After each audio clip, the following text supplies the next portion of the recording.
Hello, hello, hello.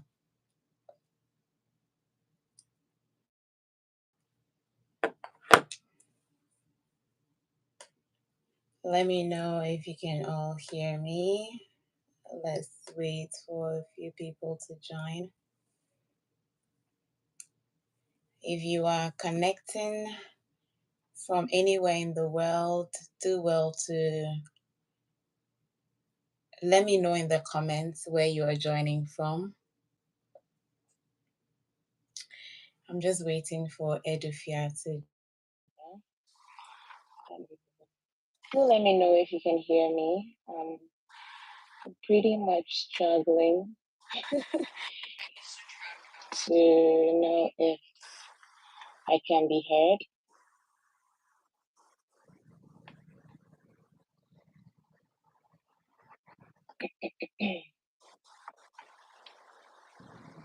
Let me know where you are connecting from around the world. It would be nice to connect and know where everyone is joining from. I'm just giving it a few minutes, and we are going to have an interesting conversation today. So I can't wait. I am so excited. I am so excited to be here. Let me know where you are joining from, and then I can give you some shout outs. Yeah, memo shout outs. Okay. Hey, Miss Geography. Hey, Ghana for Chrome ha. Great. Ghana for ha. I'm just waiting for I'm just waiting for Edufia to join, and then I'm trying to share out the live so that let me just wait, give it a few minutes.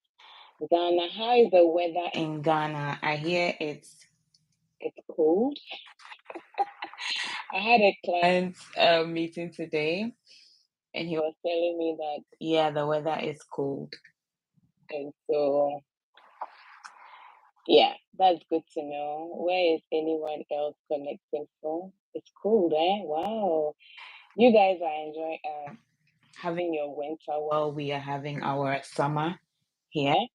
But if you're looking to study abroad and you're looking to know what to do regarding your finances, I believe that this is a great place to be.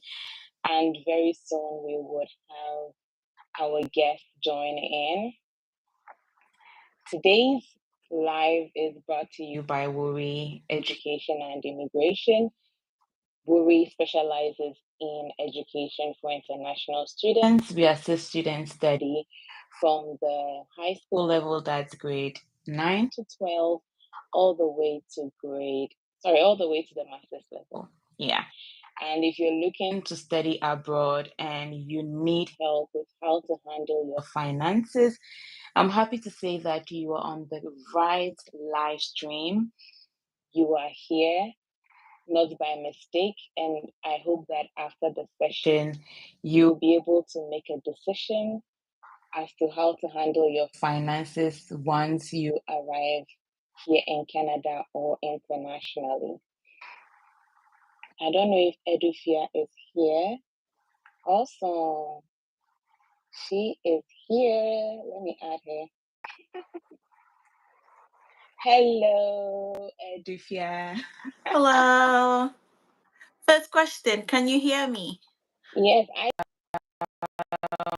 Miss Geography, if you're still here, can you please confirm if you can hear Edufia as well?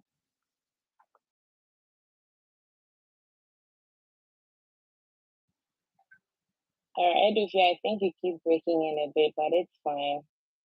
Yeah. Sure, but it's raining in Thunder Bay, so I'm sorry that it's raining in Thunder so one Bay. of I those love days.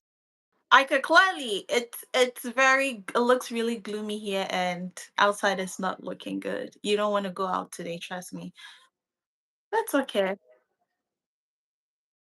Odusina, sorry, and Pamela. I'm happy to have you all here. Do like the stream, share the video with your family and friends. If you are inside Canada or you came into Canada before as an international student, whilst we are having the conversation, do share with us how you handled your finances. Today we are going to talk about money. So let's get into it. It's 2 o'clock EST my time. So, by way of intro, like I said, today's live is brought to you by Wuri Education and Immigration. We specialize in education for international students from the high school level, grade 9 to 12, all the way to the master's level, specifically to Canada, to the US, and to Europe. And we are more than happy to assist you on your journey. I am Lydia Essenam. I came to Canada as an international student. I also am an education consultant and business development for Wuri.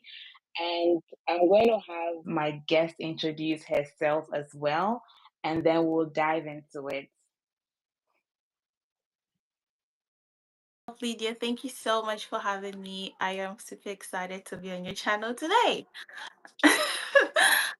So my name is Edufia Abla Akron, and I come from Ghana, West Africa. I did study at Kwame Nkrumah University of Science and Technology, specifically in the Department of Planning.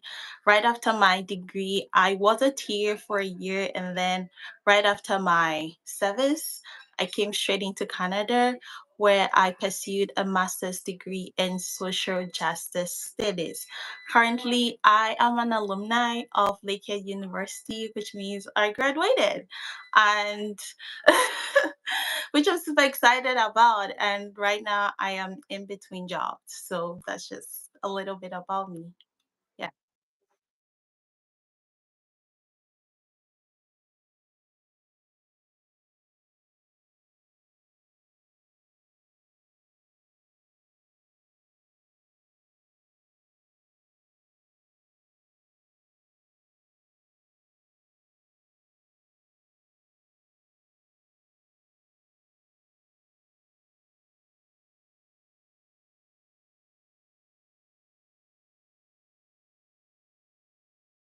You on how you can leverage and stay afloat as an international student anywhere in the world, even though we are speaking from the Canadian landscape.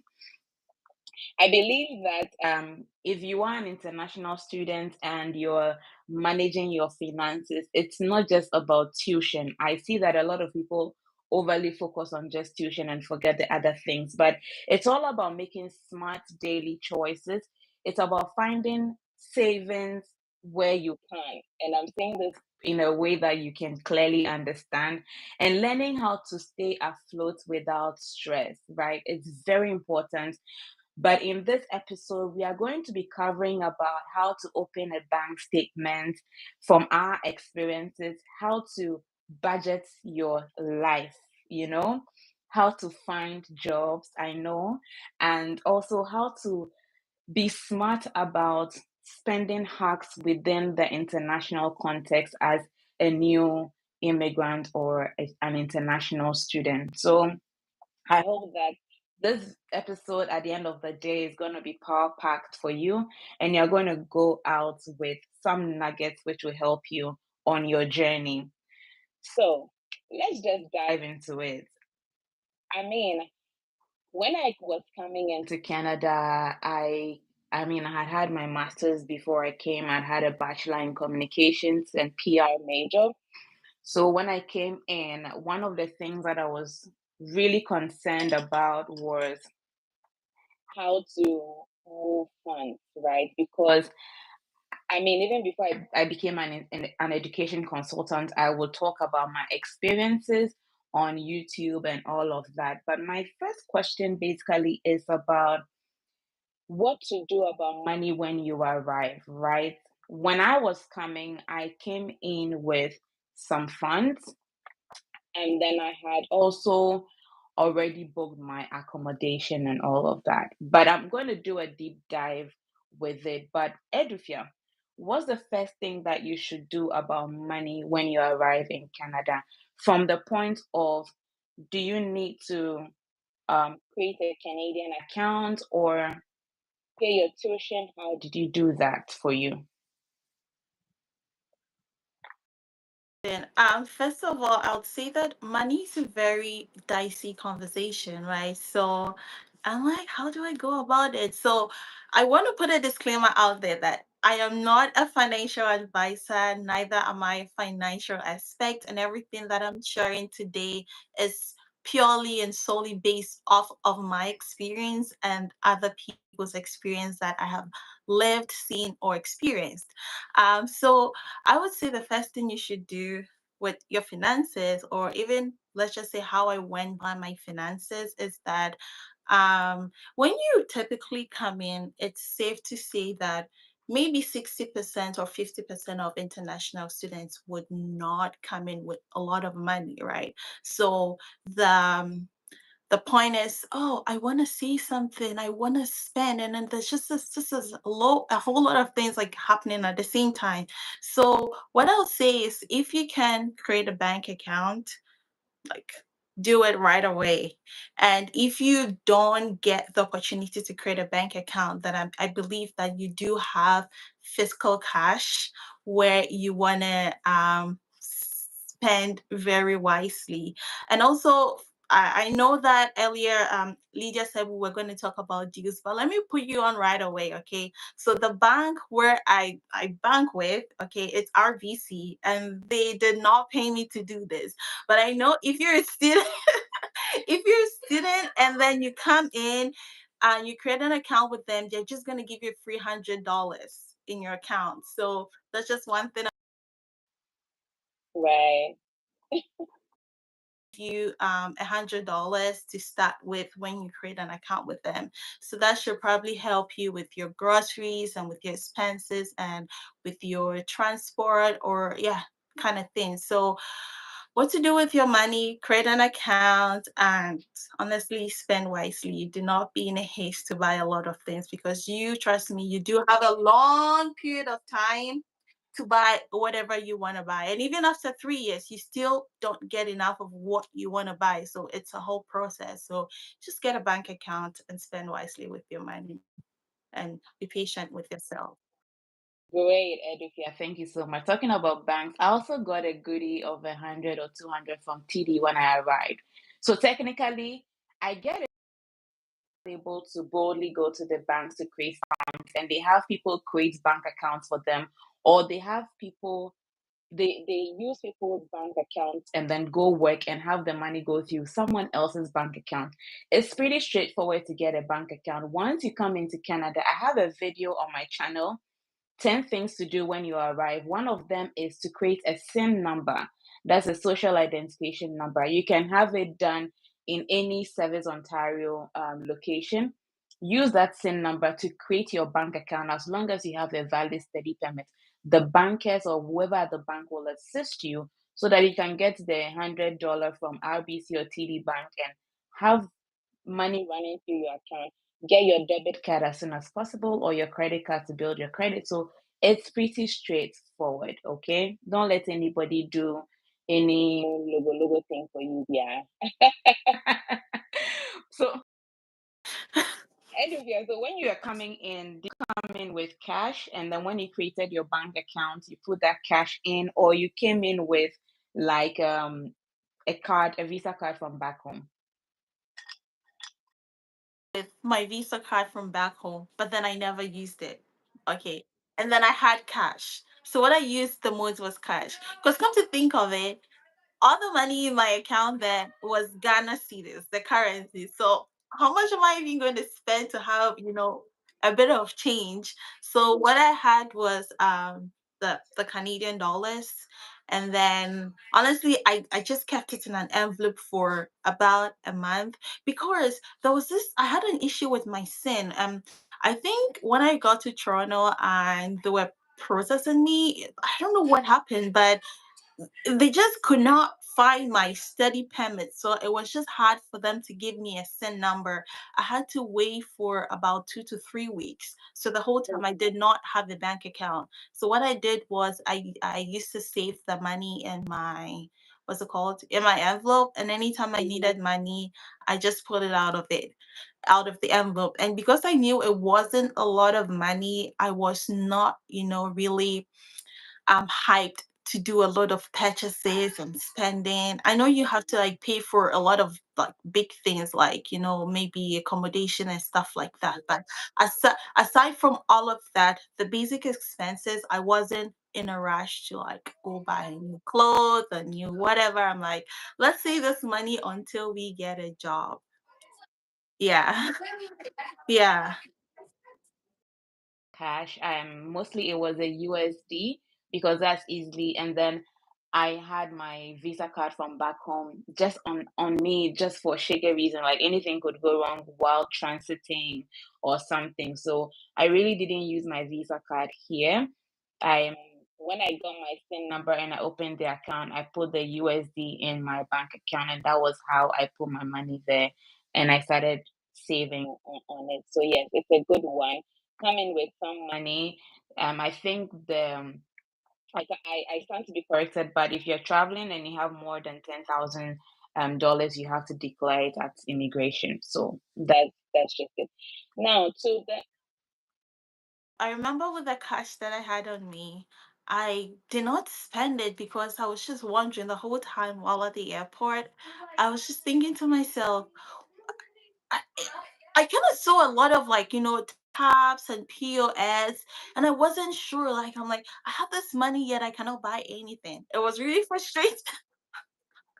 Because also everything like seemed really new to me, and I wouldn't say I was confused, but it was just, when you're in this new space and you're not sure, and then you have the money but you cannot buy anything. So that was just my experience. I wish I could buy a lot of stuff, but I'm like, oh, this is cute, but I couldn't use the money.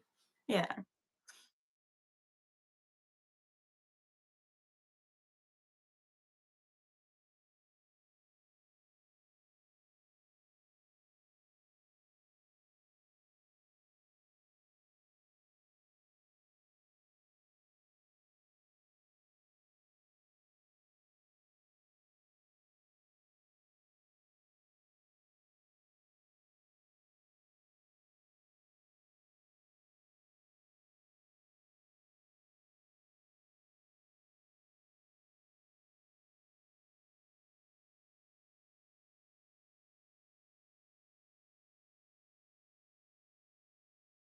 is safer in your location unless you know someone personally who is going to look out for a room for you. Do not pay anybody any amount for accommodation. I know some of the students I have assisted.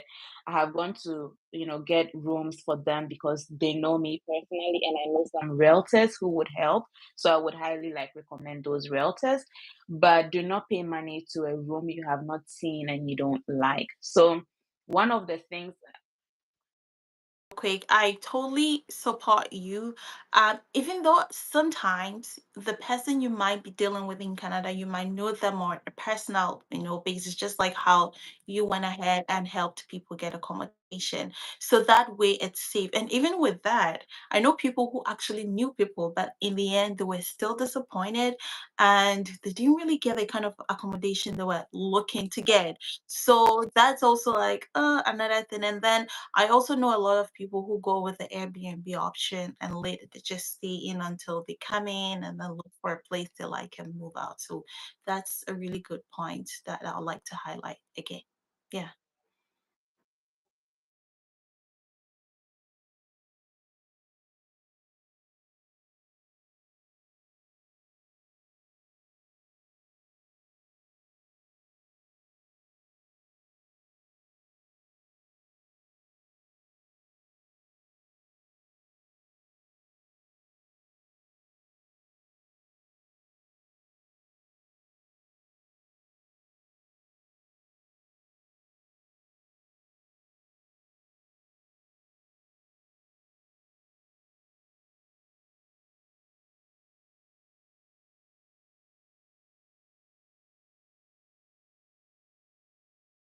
I'll go first. For me, my budgeting mostly would look like my accommodation, my transportation, my groceries. Those were the things that were on top of my list, right? And then maybe saving. That was it for me. And this would range from about 1,000 to 2,000 per month. So what was it for you with regards to budgeting, and how did you like how did you calibrate them? See that it should be similar to what you just said. Probably the only difference is that I did work part time the most part when I was in school, and I was like doing like two different jobs. So I couldn't just say offhand that, oh, maybe at the end of this month I'm gonna have this amount of money or this amount of money, because the money that I got was based off on the hours that I had at work. So what I did was, just like you said, accommodation was very important. The groceries and transport. And luckily for me, for my school, once you're still enrolled in school, you get a student pass. It's included in your tuition. So it wasn't something that I had to actually worry about, because once you pay your, yeah, I believe so, wasn't it? So once you pay your, oh, no, no, no. So for undergrad, actually, okay, I digress. For undergrad, it's part of your tuition, but for a master's student, it's actually subsidized. That's the word. It's subsidized. So for a whole year, for a whole academic year, you pay. I could be wrong, but I believe it was $255 for the whole year, which I thought was okay, not bad. Yeah, for the whole year. So that was just something that I didn't really have to worry about once I got that out of the way. So for um accommodation and grocery, personally, I used to, it's not I use, like I've always loved to buy stuff in bulk. So bulk purchases is really good, because when you get your groceries and stuff in bulk and then the next month you go and then the prices have changed, it's such a bummer. But then it's not like it just, you bought one thing and then you were out of it and you had to go to the store the next week and then the prices have increased. Like, bro, I wasn't ready for that, like, so so that's just one thing. So that was what I did. I just made sure that I was really spending within my what's it called? What's it called? Within my range, and how much I was within my budget and how much I was also being paid. But honestly, I gave priority to accommodation, because if you don't pay accommodation, So I'm telling you, like that goes, like anytime I just had to pay rent, I feel sick. I'm like, I feel really sick, like paying my rent. But anyway, that's just by the way. So I made sure that I allocated some amount of money to that, and then the rest of the money that I had, I'll just make sure, oh, I get my groceries, and then ensure that no matter what happens, like the moment I'm paid, I pay myself. And that money goes straight into my savings account. If it doesn't go into my savings, I just make it sit in my checking account for a while. So I feel that, okay, good, I have this money. So before it goes out, I'm like, even if it's like $5, if it's 50, if it's like 60, I make sure that I'm giving myself something. So that's just how I went about it, like priorities. And then probably the rest of the money, I'm like, oh, maybe I can give it out, or I can, do a little bit of here and there. But yeah, that's just for the most part how I went with my finances and budget. I just made sure that I was actually living within my budget, so I'm not really stressed. Imagine and also most of the things that I went for, like for instance, if I wanted to get a peanut butter, which is, you go to the grocery store, peanut butter, there's $100, there's a $50 peanut butter, and and then let's just say you're being paid like $200. Like this just hypothetically speaking, I'm being paid $200 per month. Why would I want to go and purchase a peanut butter for $100? It doesn't make sense. It's either I check exactly. It's either I'm checking my finance, say, okay, I'm taking, is it I'm taking the least price or I'm not getting it. And that's where the question of want and needs comes to play. Do I need it or do I want it? If I don't really need it, I'm like, okay, we can pass. Let's just save the money another time. If we get a bit more money, then we can actually purchase it. So yeah, those are all the factors that come to play. Yeah.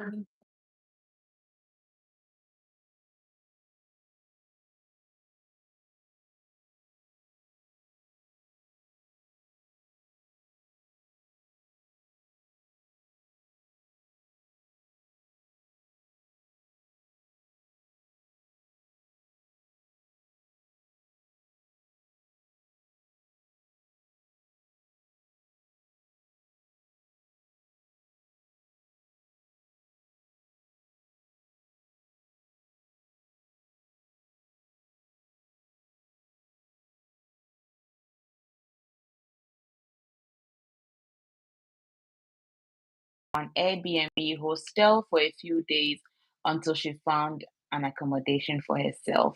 That's awesome. Miss Geography says peanut butter. Oh, yes, yes. I mean, that's just hypothetical. Go ahead, Edufia, before I go to the next. Concerning the USD thing, I remember that I also came with USD and I was really looking forward to change it. I was in Toronto airport and you can change your money from USD to Canadian dollars at the airport. So I was just woman that I'm not sure who was actually um what's it called? I'm sure the woman kind of went on a break, so I was waiting for her to come back, and then she never showed up. So I almost kind of missed my flight because I just wanted to change the USD into Canadian dollars. However, that's just a side story. But I went to the banks, and then they told me the exchange rate, and I was like, "Oh, okay." Then there's this friend that told me, "We know we have a local pawn shop across the street. You can go there. They have better exchange rates." So I went there, and then I got much more money as compared to how much I would have originally gotten if I had exchanged it in the bank. Yeah. Well, if you're still watching us, we are discussing how to handle your finances as an from an international student perspective, and we'll be sharing what worked for us and what could probably work for you. If you're feeling generous enough, please put some supers in the chat. It goes a long way to support what we do here in helping students to study globally. Now, to my next point, we'll be talking about how we saved on groceries. I know you touched on a bit in buying in bulk. I'm probably going to go first, or you, if you want to go, and then I would share mine. But I would like to say that, I mean, I have diverse ways of how I saved on groceries when I came in. So at this point, shout outs to Fruitful Communities. That's a food bank arm of my church. It has served me a lot. When I came into Canada before I even got my part-time job and all of that, I did get a lot of groceries from Fruitful Communities, and it has helped me and it's still helping me. So I get food from there, and then the things I don't get, I get it from the grocery store. And mostly there are items on sale, or there are weekly deals, or there are promos going on. For instance, I got bags of rice, I think the latter part of last year, and I'm still eating the rice because I bought about 5 or 6 bags. It's still there. Rice is rice. We eat wache, we eat rice, we eat jollof, whatever. So rice is something that you can get and you can buy in bulk. If you have big space in your freezers, we buy lots of meat and then we just save them up, and you can eat that for 4, 6 months. When they are vegetables in season, they are very cheap. You can get it from the farms or farmers markets, buy it in bulk, freeze them up, and you can use it all through the year. I do this for tomatoes, for peppers, and I think for onions and maybe fruit. So this is how it has helped me a lot. I really cut down my budget on groceries because thankfully the Fruitful Communities Bank is always there to help and support people like us. Edufia, I don't know how it has been for you in your grocery aspect. Oh, I forgot one thing, and I always get points when buying from the grocery stores. and you can use it to subsidize your next purchase. Plays a role in my part as well. For instance, the points where you go grocery shopping and say, do you collect Optimum or whatever? I'm not sure what points you guys take that, but you can take points and then use them later. Or another thing is also by purchasing in bulk, which is also a good thing. But also one thing I used to do, I just cook in bulk because I'm like, I don't really have time to be doing cooking every day. Probably maybe every day I can make some noodles and pasta or some rice. But I cook soup, stew, and then make sure that I'm using, if I'm not refrigerating the fresh food stuff that I got, then I make sure that I'm cooking it right away in bulk and then saving a bit of it in the fridge. But also, there's just this one thing about me that sometimes I might cook, I might have stew, I might have soup, but I'm like, I don't think I like what I have. I'm like, I don't want it. I'm like, I'm hungry. And then my friend's like, go eat, you have food. I'm like, no, I don't have food. She's like, what do you mean you don't have food? This is what I don't like what I don't like what I have. I want something else, right? I want something else. And so that's where the whole saving thing comes in play, where you're saving towards the day that you can actually treat yourself. So yeah, yeah. At home would save you a lot of money. Cooking at home will save you a lot. Like that's why you can eat out once a while because thinking of even if it's delivery, food delivery, I'm thinking of the tags, the delivery fee. I'm like, there's food at home. Sometimes you just order something for $7. Maybe you just want to order a spring roll, you order $7, and then the whole tax is about $8. I'm like, okay, what is going on? There's no one going to order this. This does not make sense. So the taxes are more than the price of the food. Like this is insane. On top of it, I'm like, I'm not buying this. I'll cook at So there's also this is really, I'm glad that this came up. So one of my friends, yeah, she used to buy so she was a Tim, I mean, I used to be a Tim Hortons girl because I really did love my French vanilla. But then at a point I was like, I'm just over it. But then my friend was always going to Tim's. And then one day she got a call from the bank advisor saying, hey, do you want us to do a financial review and an overview of your account, and let's just see how your spending is looking like. We want to track your expenses. And then when they did that, she realized how much money she used to spend on Tims, even though the money would be $3, just $2. But when they accumulate it all, you would be like, "Whoo, holy moly. This the yeah, you would say this is a lot of money." And then since then she said, okay, you know what? I'm just gonna start making my own coffee. She got this instant coffee thing. And it's delicious. Just add your coffee mate. You'll be fine. Trust me. It's really good. Yeah. It's probably the same, honestly. It's the same.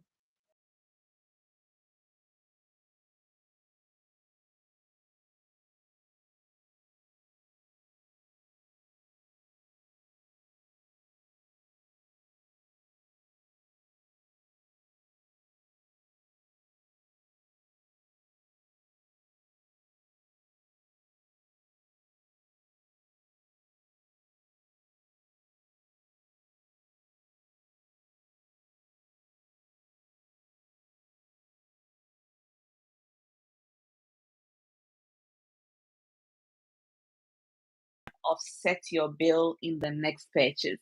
That's how it works. It's pretty cool.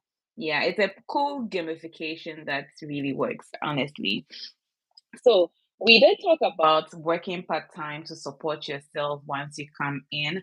I would like to also share that from the perspective of an education consultant, you are eligible to work for 24 hours when you come into Canada as an international student, and maybe longer hours during your school times and reading weeks, which are your school breaks. So, how was it for you, Edufia, when you were looking for part-time jobs? I know it's one of the huge concerns about students when they arrive, but how was it for you and how did you maneuver that? that first of when I came in, we didn't have the 24 hours restriction. So you could work as much as you wanted. Even during reading breaks and out of the school years, you could still work more than 24 hours, which is perfect. But coming in, just like everyone, it takes time to actually finally land on that job. And sometimes you apply, you don't hear from people. But I to answer the question, I got my first job by just going to a party. It was a party. I got invited, and this is not racist. I mean, from a social justice, as a social justice, and it's safe to say that white people, like they're actually white people. So I went to a white people's party, and then and then they was just like talking, and you know how a lot of or most of the white people I've met are also really accommodating. Hey, where are you from? What are you doing? Are you in school? What program are you reading? Things like that, yada yada yada. And I'm like, oh, I'm looking for a job, and then you're like, oh, you know what? The school is hiring, and da, da, da. I'm like, oh, really? They're like, yeah. And so what he did was the guy, he introduced me to his wife because he and the wife actually work at the same place. And they said, oh, you know what? We're looking for graduate students to work in this department. So why not? I'm like, okay. So I took the number, I took the wife's number. The next day, he's like, hey, do you mind sharing your resume with me? I'm just going to forward it to my manager or my supervisor. He should get back to you because we really need people. And during that time, it was when you'd actually see a sign go up say we are hiring and they're actually hiring. Unlike now that you actually see a sign go up and say we are hiring, but you ask yourself, are you actually hiring? Like, are you really, really sure you're hiring? Because are you hiring for real or you're actually hiring internally or it's just all for formality's sake?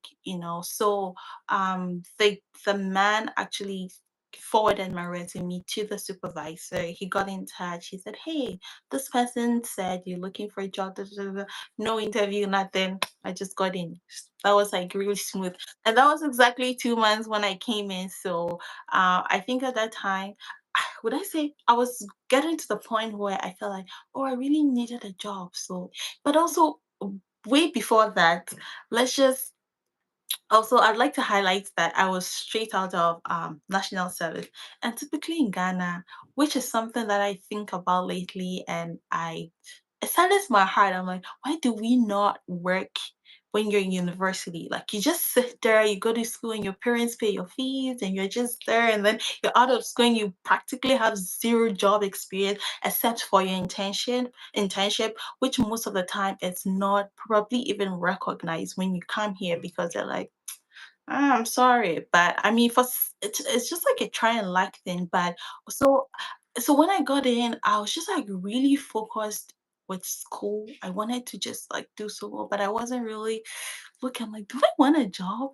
Maybe I can free ride. But when we when when reality hit in, I just knew that you need that job. You Okay, and I'm like, you know what? I think I really need that job to support myself. So that whole thing, it just came in very timely, like really, really timely. And then that's how I started working there and just how it played. But also, I know people who also really came in and then they got their jobs through walking because some people, sometimes you apply online and it doesn't seem to work. And you random, yeah, and sometimes that same position. Will get you your foot into the job faster than anything else. I've been to networking events where I've had people trying to poach me and all of that. So it's very nice when you actually put yourself out there, whether it's a party or it's a social gathering, it's a social event. Like just go meet people because you never know. Your CEO will be at that a CEO will be at that same event and would give you an opportunity or would miraculously find a role just because of you. So you just have to be present at places. I get a lot of students who come and they are indoors, right? They are indoors. They don't go out, they don't go to public places, they don't go to church, which was my first community when I came in. So How are you leveraging on this social capital to, help you make some money on the side? Because it's important. Along the way, you can also volunteer. When I was waiting to get a job, I was volunteering at the food bank. Um, I was volunteering there and serving and all of that. So you need to find skills, like things you can do, work like people skills, volunteer at places, at homes, and all of that.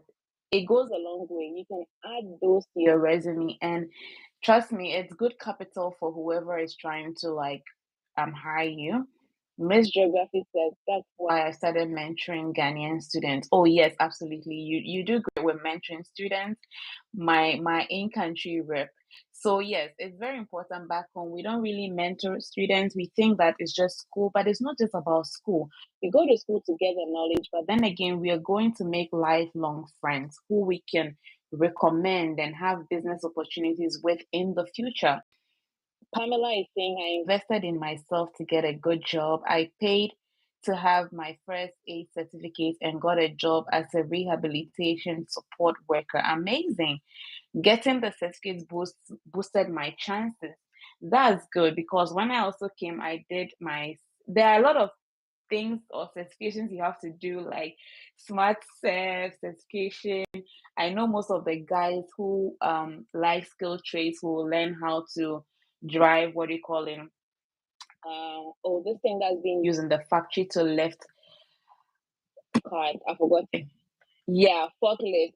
They know how to drive, but they don't know how to operate the forklift. And they make good money operating forklifts in the big store chains and the manufacturing places. So it's good to at least have a skill.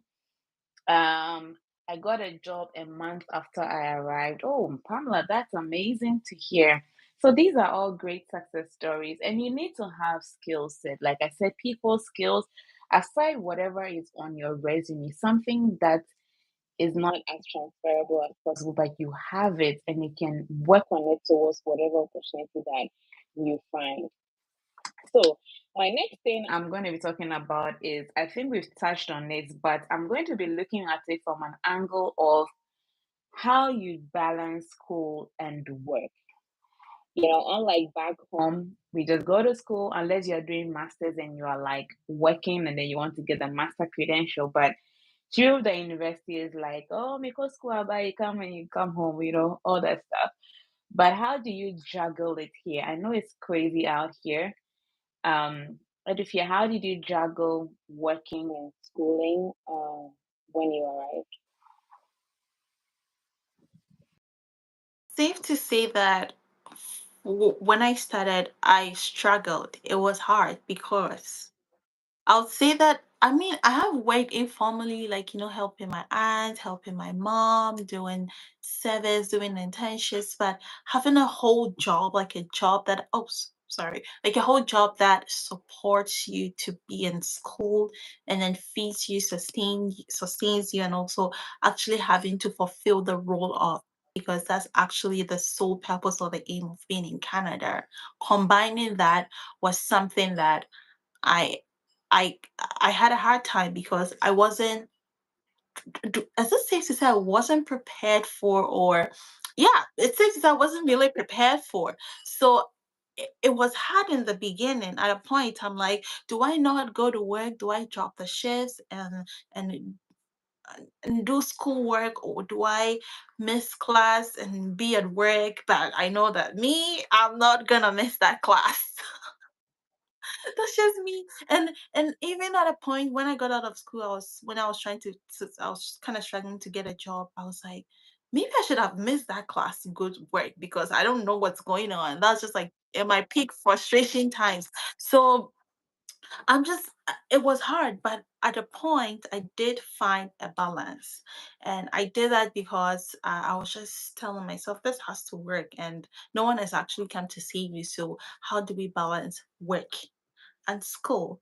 So how I went about it was that during at night, I realized that at night or during the earliest of the morning, like maybe 5 all up till 8 o'clock. I am very productive. So that's when I wake up and I do my schoolwork and make sure if assignments have needs to be submitted, I put them out before the all the noise and then the chaos starts. And one thing I also usually did was that I always try to come up with a scale of preference or a to-do list. To-do list. I live by to-do list. To-do list is so important to me because I believe if you have a to-do list, it's not that it doesn't.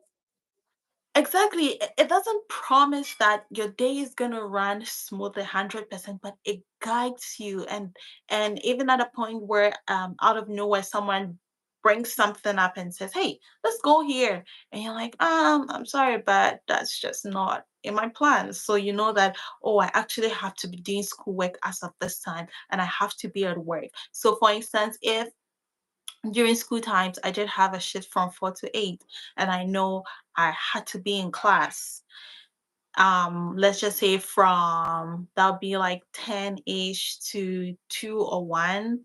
It means I have from 6 a.m. to 9 to myself to kind of get ready.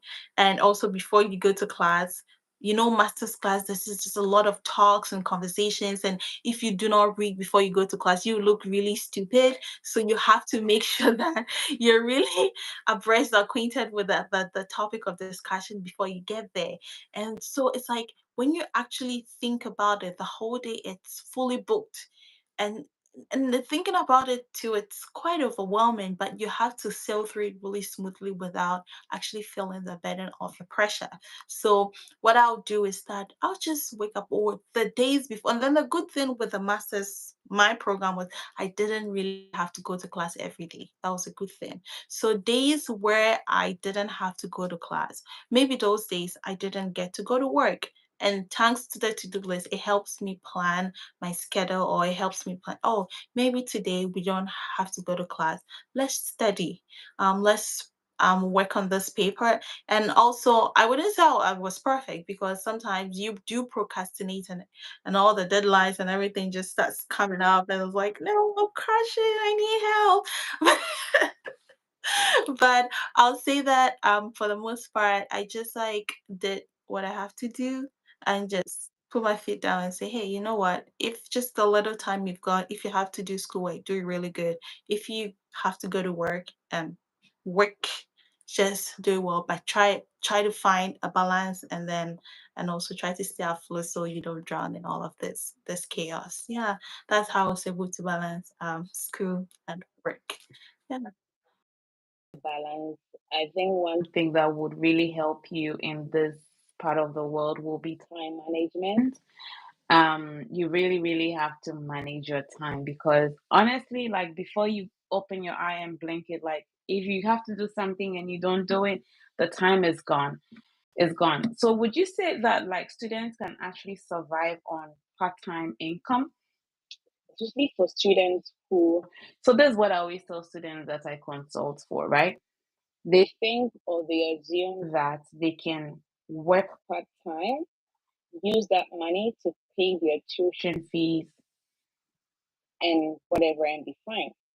Now, it depends on how you want to go about it. I always tell them pay a chunk of your tuition fees at least the first semester or the first year before you come in because the first year in Canada is going to whoop your ass.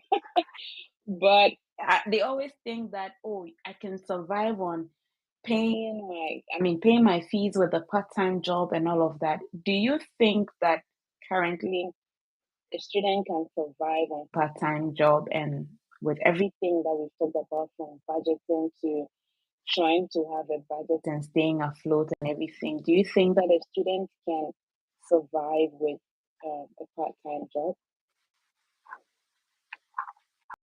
Currently, because currently with the state of the economy, my God, things are really hard. But it's not to demotivate anybody because I would say that first, and I know people who have studied and worked part time to pay their tuition.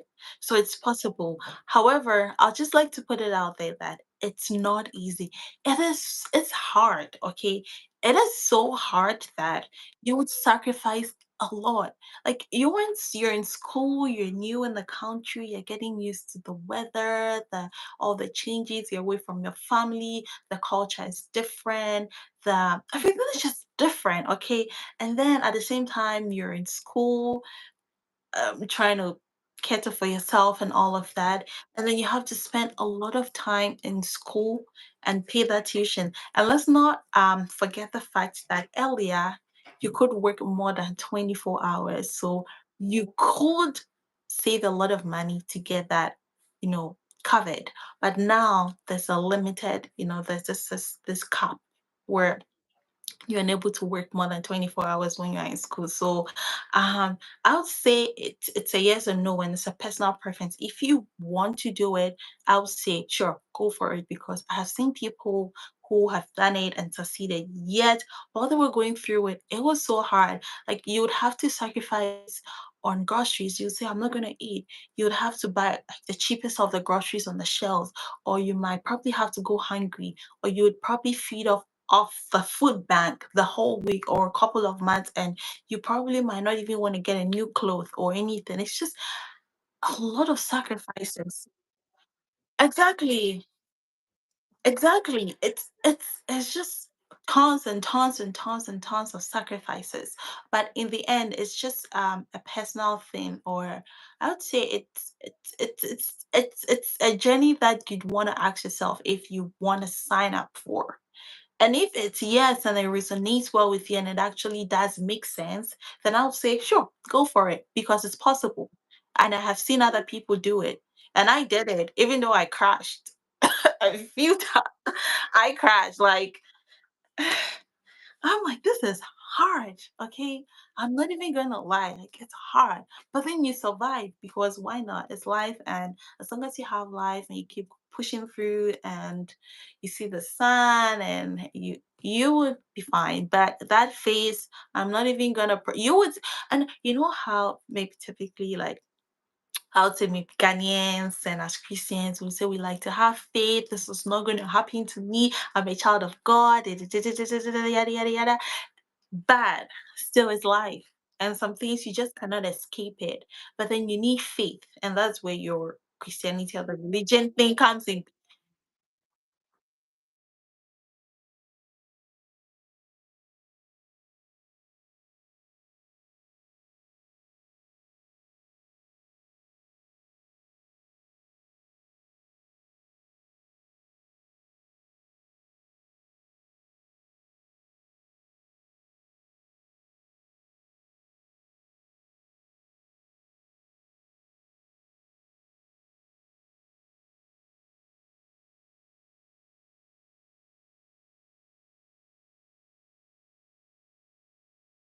And all this community-based families really, really go a long way to support you when you're struggling. You can at least talk to somebody, or people will just send you food or send you stuff. And it goes a long way, honestly. Just be open to receiving help whenever someone presents help to you. Pamela shares, a change in mindset helped me balance my school or life work. I decided to prioritize paying off my fees and school other than pleasures. That is very true. I sacrificed a lot to make sure I graduated without debt. I'm so proud of you, Pamela. Not many people can. Personally, I don't like to impress anybody, so I'm not even going to say I'm going to buy luxury clothes or fashion. No, no, no, no, no. Please, the outfit I'm wearing, there's nothing wrong with it. I'm going to wear it so people really know that I own it. Pamela says, I owe it all to God and supportive friends and family. Thank you, Edufia, for feeding me back then. Oh, nice. Edufia was feeding you some Ghana jollof. Eh?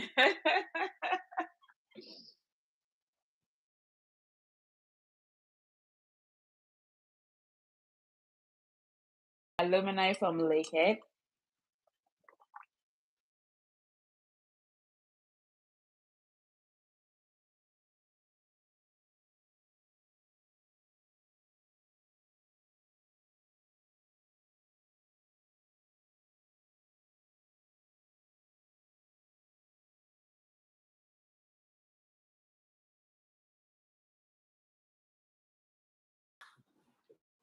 You're welcome. Yeah. Oh yes, Pamela here. So yes, Pamela people who did make it. So she's one of the people that I always also use as references that she got that done and it's all about priorities. Yeah. So yeah, hats off to you. You did some good job. Yeah. at this point, I just want to chip in that the episode is brought to you by Wori Education and Immigration. We specialize in assisting students study internationally successfully into Canada, into US and Europe, from the high school that's grade 9 to 12 all the way to the master's level. So, Edifia, were there any banking apps or any apps that you use to track your spending? I know we mentioned about your friend who fell prey to just getting coffee all the time and realizing that all the chunk of her money was going into that. I'm gonna go first. I track my expenses maybe every other month. At some point, I realized that I was overly helping people with funds, and so I kind of like stopped. I feel like that's one prey you can easily fall to by helping people. Not to say that you are wicked, but if you don't save as much, you never know what rainy days are coming. And the other was maybe you made a one-off payment of you decided to like I think I deserve this bag. Fine. But yeah, I don't know how you tracked your expenses, if you use any app.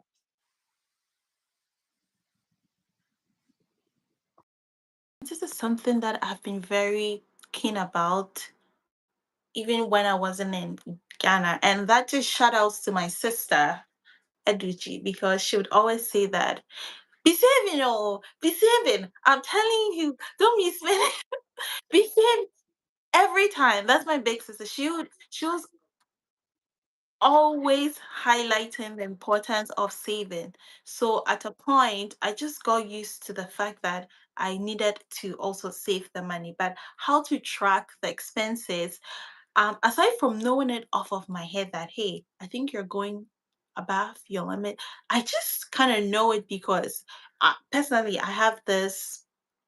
I wouldn't call it a pardon, but it's maybe if I spend this amount of money a week on groceries and I know I'm going above, I could just easily tell because I'm that person that would wake up and say, okay, I said my prayer. How much do I have in my account today? then, then I get, I'm telling you, did a new money drop in or new money got off my account? And also, it's safe to say that it might sound weird, but my whole life I probably haven't made as much money as I've ever made until I came to Canada because once I said I got straight out of school in Ghana, so and and then as a TA you make just regular, compensation money. So now I have to work and I'm getting this money. I'm like, let me see you. Just in case someone has to come to remove my money. I need I need I need to make sure that the money is just sitting in. Yeah, but I would say that at a point, my bank, when you're spending above your limit, they give you a notification. That's RBC, Royal Bank of Canada. They give you a notification that you're spending above your limit or you're doing this and you're doing that. And also one time I had um a one-on-one talk with the banking advisor, and then we came up with this whole plan to track my expenses. So we did a thorough review of how much I make and how much I spend. So she said, hey, let's do this in a month. How much is your, what's it called, how much do you pay for accommodation? Then we put that amount down, and then she created this whole chart in my bank system. So it's easy to tell, or I'm able to get a quick notification if I'm going above it. So she says, okay, in a month, how much do you think you spend for groceries? I'm like, oh, let's just say hypothetically, I'm like, oh, let's just put $300. So if putting I'm spending more than $200. You go out and you buy things and you tap. They give you a notification that you're going above your limit, and then you see all the chats on there on your mobile banking, and then she's like, "Okay, let's do entertainment. How many times you go out in a month? How many, things like that." So it was also very easy to track it. Aside from the fact that me, I'm always looking at my money. I'm looking, and then so I'd say that it's easy to you can survive. Like you can survive on the little that you have. You just really have to be content. I say it over and over again that it gets really hard if you want to look over your shoulder because you want that one thing that the other person has. And then when you have someone also wants it really bad, and you think that you are the worst, and also I digress. This is a little bit off topic, but sometimes as international students, when you come in, you meet other people that you think they're so cool, especially people that um they were born here who are black and they're so cool and they're da, da, da, da, da, and you're like, oh, are they kind of better than me or do they have more money or da, da, da. But it's a journey and like it's your journey and those people have already come here, which is their parents. They came and then they made a way for them. They set their tone for them. Like their parents did run so they can walk. So now it's your turn to do all the running. So it's just baby steps. Even if you earn $100 a month, I promise you there's a way that you can spend it based on your own personal preference and actually survive on that. I wouldn't say, oh, $100 is not good money to like, survive on a month, but you can make it work for yourself. Exactly. But when you want to start doing impulse buying and start looking at people and going here and wanting to please people and wanting people to, if like your whole activity or your mission is just at a point starts becoming like, oh, so that people don't even care. They don't care. Like they don't care as much as you think. You're the one that actually cares. So how about you do things that will suit yourself? And that's why I'm props to Pamela Kevin and again because I would say she was thriving. She was really working hard and doing all the good stuff. And then I can use her an example again because she was in her own league, doing her own thing, you know. And in the end, it's just you left with you, and you just have you to make it work. So yeah, you would be fine with anything you have. Just live according to if you can buy some designer, whatever. Trust me, you don't even need it for all you know. And even if you would be fine. Yeah.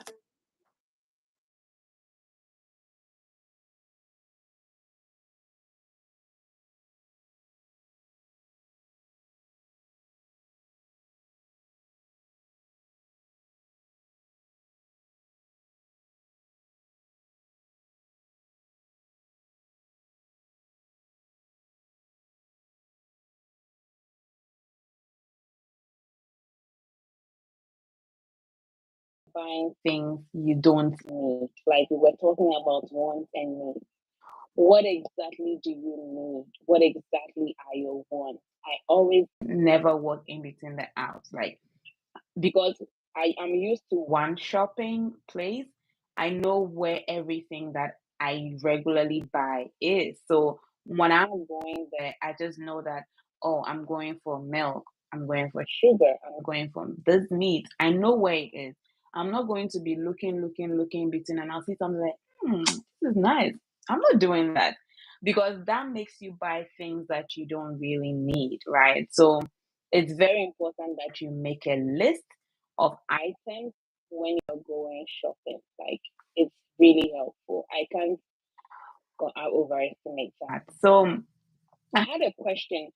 Were there any student discounts that you got during your time as a student? I know personally when I went shopping, maybe clothes, because I didn't bring a lot of clothes into Canada. Most of my bags were full of winter clothes and then food. That's it. So there were summer clothes I needed to get. I remember I went to buy them and then I used my ID card to get a student discount. Or maybe you are going to Cineplex or going to the library or going to a place. And once you have either your Presto card is our bus pass, or your ID, you could get like a 20% discount or something. Even Spotify or Apple Music, you can use your student discount to get a cheaper rate. And for me, it's all about saving, right? As much as you can save from whatever package there is, save it. So, Edufia, did you have any experience with getting student discounts or taking advantage of them?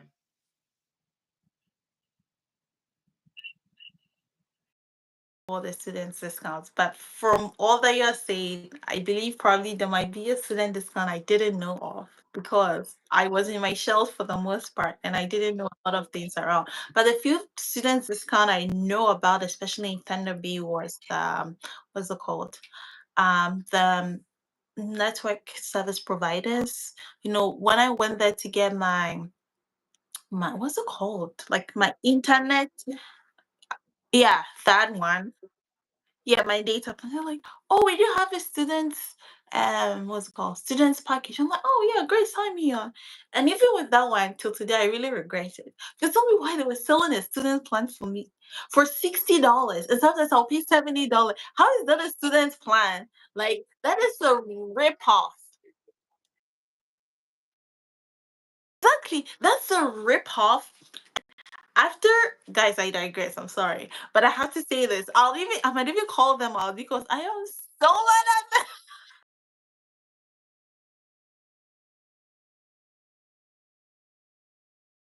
the point. They oh girl, you know it.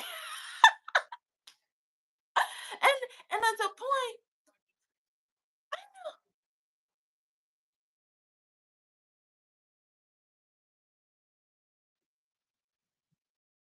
because what in the name of God is going on? I know you keep saying it's a student package. Oh, girl, I changed that plan. Thanks to my friend. She said, there's this other plan, which is not even a student plan. It's way better, half of it. Like they would they would let me pay $80, okay? And then right after I got on a new plan, they called me and said, "Hey, you know what? We can give you 30%." I'm like, no, no, I'm not. I don't want your 30%, and I'm not referring anybody. I am so done with you. Let's just so we are clear.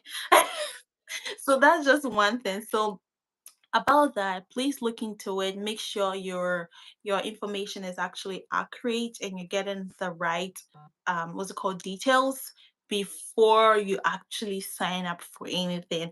Also, when people tell you, or when all this service providers or network providers say, "Oh, we have this," just take your time, go look at other options and see which one is actually best and cheap for you. And also, another thing I knew of was the bookstore. I know in my school when you went into the bookstore, you could get some percentage, and if you, yeah, those are only actually discounts I got. And then the bus pass thing, right? So I don't know if I did not fully utilize it or yeah, or maybe because I live in Thunder Bay.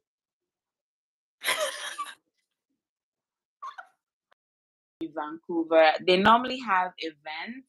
And so if you have like maybe a Presto or a library card or a student ID, you could get like a percentage of the cost of the ticket or the cost of the event, whatever. If you have a library card, there are so many things you can do with the library card. If you have the library card in your city, you can actually go and rent items because depending on where you are, you could get like skiing items, um mixing like baking stuff, toys, anything at all. So depending on the city you are and what works for renting, because if you don't need to get a ski, like I said, skiing, a toy for your kids, why get the toys when you can actually just go and rent it for a few days and then take it back? So that's a way to like get discounts of um, all these things. No, so we are pretty much rounding up on this.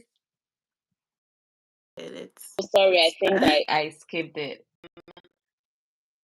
Okay. Miss Geography said in day people don't care. Absolutely, people do not care. Pamela says the student's plan was a scam. Fell for oh yes, we all fell for it. I'm I'm gonna advocate for that. You would you have Wi-Fi everywhere, so don't fall for that 5G. Nah. The new plan I'm on, I barely even use the data because I spend most of my time at home and I spend less time to go to the office. So why do I really want to get a plan so expensive? That's just too much. So rounding up, like our last but one point, what are some of the financial mistakes that one should avoid? I feel like we've touched on a number of them, starting from sticking to a budget, finding a part-time job, using discounts wherever possible. Like one thing I believe in Canada is always ask. If you want a discount, always ask. The least you can get is a no. But as long as you don't make that request, nobody's going to like honor it. Always ask for a discount. Always ask for something. And pay your bills on time. That's also important. It's a way of helping you adjust, being disciplined, and it can also gain financial confidence really fast. So these are the pointers that I picked up from our conversation. Is there anything that you did like to add, Edufia?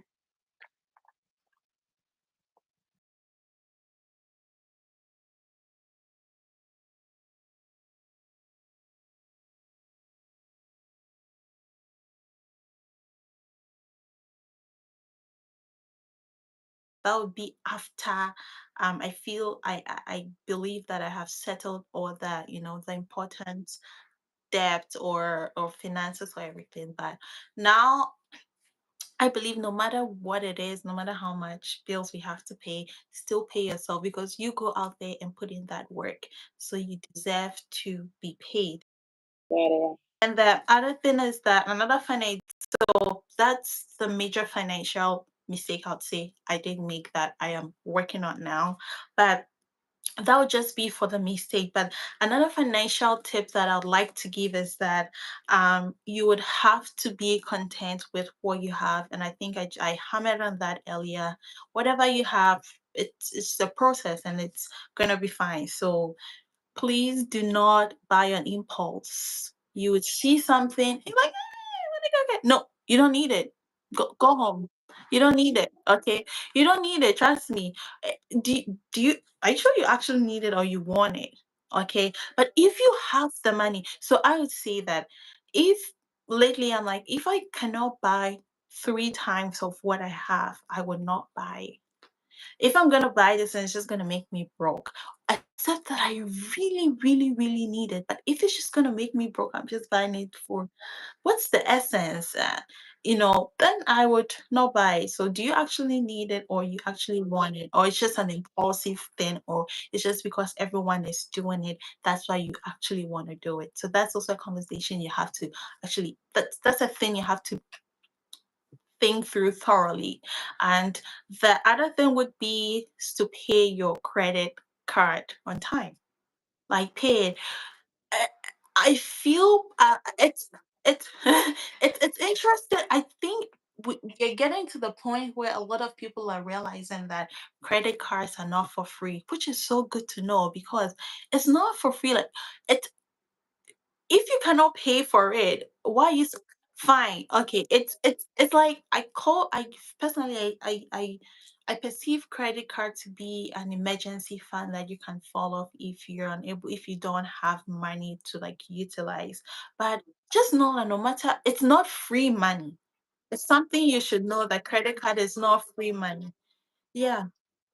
You pay the interest, it affects your credit score, and you really want to be building that credit score for whatever reason. You just need to be building it. So the money is not free. Do not go and take 2,000 and be buying shoes and laptops for your whole family, and then you're earning $500 in money. You can't pay that money, and then tomorrow you're really stressed, and people are saying, "Oh, come in there, why are dear pal? What told me be funny na now so." You know the drill, right? Because it's from credit, and then the credit card is not free money. So just use the amount of money that you know that you can pay back. you can pay off, yeah, because it's really not free money. And so that's just what I like to say with financial tips.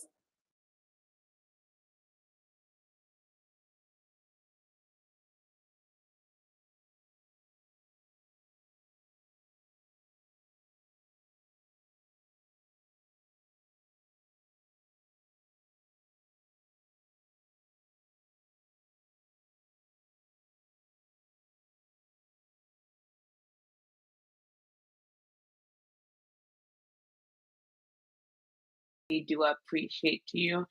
Uh, the tree, you are right. Who this kind of kotoa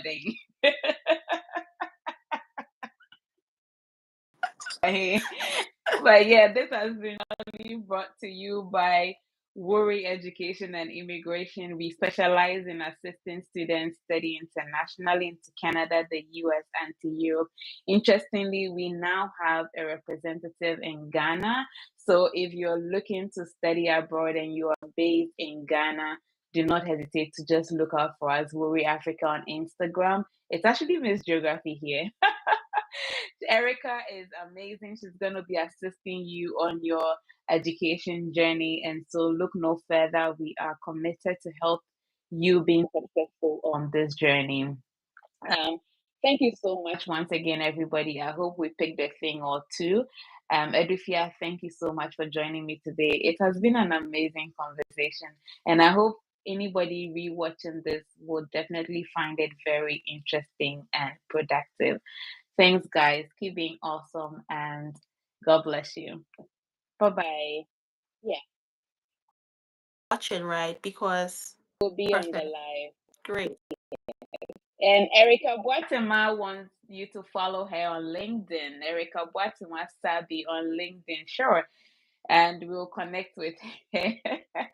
Thank you so much. The live will be here for anyone wanting to watch. Thank you. Keeping awesome. Bye bye.